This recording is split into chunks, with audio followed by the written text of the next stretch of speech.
Dictation start होगी 5 second बाद।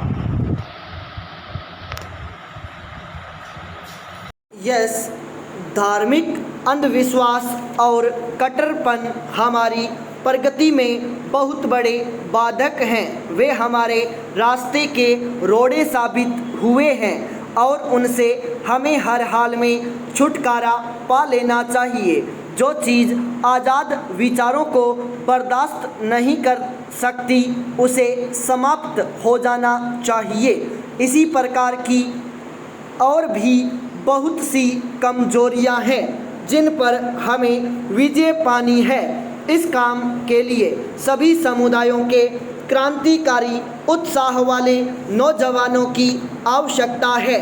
यह बात शहीद भगत सिंह के संगठन नौजवान भारत सभा के लाहौर से प्रकाशित घोषणा पत्र में कही गई थी। बिल्ली के रास्ता काट देने पर यह समझना कि आगे दुर्घटना होने के आसार हैं। कहीं जाते समय कोई छींक दे तो यह समझना कि होने वाला काम बिगड़ जाएगा। छत पर कौवे के बोलने का यह अर्थ निकालना कि कोई मेहमान आने वाला है इत्यादि ऐसी अनेक धारणाएं समाज में प्रचलित हैं जिनका कोई तार्किक अथवा वैज्ञानिक आधार नहीं है। फिर भी लोग इन बातों में विश्वास करते हैं। विवेक का प्रयोग किए बिना ऐसी अतार्किक एवं अवैज्ञानिक बातों में विश्वास करना ही अंधविश्वास कहलाता है। कुछ लोग 13 की संख्या को अशुभ मानते हैं तो कई देशों में इस संख्या को शुभ माना जाता है। मरने के बाद मनुष्य की आत्मा भूत प्रेत का रूप धारण कर लेती है। ये भूत प्रेत किसी का भी नुकसान करने में सक्षम होते हैं। ऐसी मान्यताएं अंधविश्वास के साक्षात प्रमाण हैं।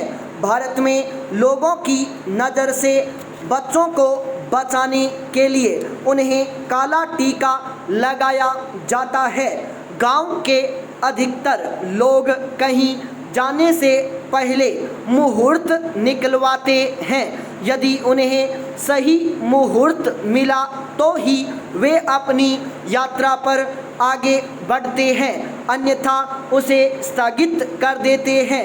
अधिकतर भारतीय ग्रामीण आज भी अपने पौराणिक ग्रंथों के वर्णन के अनुसार यह मानते हैं कि पृथ्वी शेषनाग के फन पर टिकी है तो भूकंप आता है, इसलिए हर बार भूकंप की स्थिति में वे शेषनाग की पूजा करते हैं। सूर्य ग्रहण अथवा चंद्र ग्रहण का अर्थ कुछ अशिक्षित ग्रामीण यह लगाते हैं कि किसी ग्रह ने उन्हें निगल लिया है और इससे बचने के लिए वे यज्ञ करते हैं। ये सभी अंधविश्वास के उदाहरण हैं पाई पैराचेंज। इनके अतिरिक्त ग्रह के चक्कर को दूर करने के लिए किसी विशेष धातु अथवा पत्थर की अंगूठी पहनना, विशेष मंत्र वाला ताबीज धारण करना, जादू टोना अथवा टोटका करवाना इत्यादि भी अंधविश्वास के उदाहरण हैं। कबीर ने निम्नलिखित दोहे के माध्यम से मानव में व्याप्त अंधविश्वास रूपी दुर्गुण का उल्लेख किया है। इस दोहे का अर्थ है मानव कुमार्ग पर चलकर कमाए गए धन का नगण्य भाग दान करके आकाश की ओर देखता है कि उसे स्वर्ग ले जाने वाला विमान अभी कितनी दूर है। अज्ञानी मानव द्वारा ऐसा किया जाना अंधविश्वास को ही दर्शाता है। किसी गरीब स्त्री की जमीन जायदाद हड़पने के लिए उसे डायन घोषित कर देना अंधविश्वास का एक ऐसा उदाहरण है जिसमें मानवीयता को ताक पर रखकर गरीब लोगों के साथ अन्याय किया जाता है। प्राचीन काल में भारत में ईश्वर को खुश करने के लिए नर बलि दी जाती थी। ईश्वर को प्रसन्न करने के लिए नर बलि की प्रथा तो अब लगभग समाप्त हो चुकी है, किंतु पशु बलि की प्रथा आज भी बदस्तूर जारी है। लोग अंधविश्वास के नाम पर पशु बलि तो देते ही हैं। कई बार इस प्रकार की खबरें भी सुनने को मिल जाती हैं कि ईश्वर को प्रसन्न कर गड़ा खजाना प्राप्त करने या अपना भाग्य सुधारने के लिए किसी तांत्रिक ने किसी बच्चे की बलि दे दी। इसे अंधविश्वास की ऐसी पराकाष्ठा कहा जा सकता है जो मानवीयता के लिए खतरा है। ऐसे अंधविश्वासी लोगों को कठोर से कठोर सजा देकर दुनिया को यह संदेश दिया जाना चाहिए कि बुराई का परिणाम बुरा ही होता है एवं टोनों टोटकों से भाग्य कभी नहीं बनता।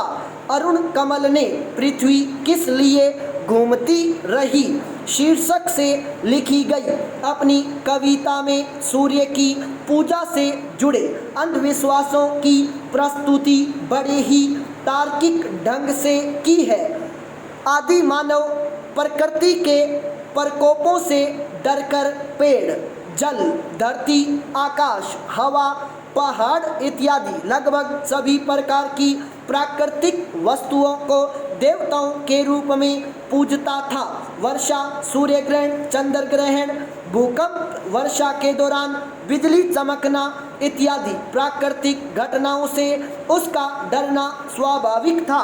जैसे जैसे उसे पृथ्वी के रहस्यों का पता चलता गया उसके भय में कमी होती गई, किंतु कुछ अज्ञात तथा अज्ञेय वस्तुओं के प्रति उसके भय में कमी नहीं हुई। भूत प्रेत, पिशाच, चुड़ैल जैसे अंधविश्वास इस बात के उदाहरण हैं। यदि अशिक्षित मनुष्य अंधविश्वासों को मानता है तो यह बात समझ में आती है कि वह वास्तविकता से अनभिज्ञ है, किंतु अफसोस की बात यह है कि आज के वैज्ञानिक युग में शिक्षित लोग भी अनेक प्रकार के अंधविश्वासों को मानते हैं। शिक्षा अज्ञानता के अंधकार को मिटाकर विवेक पूर्वक सोचने की शक्ति प्रदान करती है। उसके बाद मनुष्य विज्ञान एवं तर्क के आधार पर परख कर ही किसी बात को मानता है। पहले लोग यह मानते थे कि पृथ्वी चपटी है। सामान्य रूप से देखने पर भी ऐसा ही आभास होता है, किंतु वैज्ञानिक प्रयोगों के आधार पर यह प्रमाणित कर दिया गया है कि यह सपाट नहीं बल्कि गोल है। अब लोगों ने इस तार्किक वास्तविकता को मान लिया है कि पृथ्वी वास्तव में गोल है। इसी प्रकार पहले ऐसा माना जाता था कि सूर्य पृथ्वी की परिक्रमा करता है और पृथ्वी स्थिर है, जबकि आज यह प्रमाणित हो चुका है कि पृथ्वी सूर्य की परिक्रमा करती है।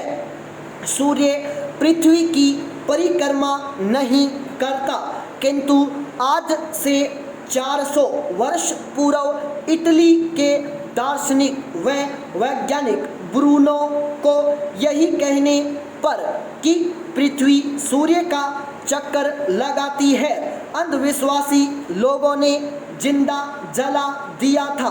तब लोगों ने दूरबीन का आविष्कार करने पर गैलीलियो से जैसे विश्वविख्यात वैज्ञानिक को भी कारागृह में डाल दिया था, किंतु आज मानव अंतरिक्ष में जा पहुंचा है और ऐसे में कोई यह कहे कि पृथ्वी सपाट है या सूर्य पृथ्वी के चारों ओर घूमता है तो यह उसकी मूर्खता ही कहलाएगी। स्टॉप।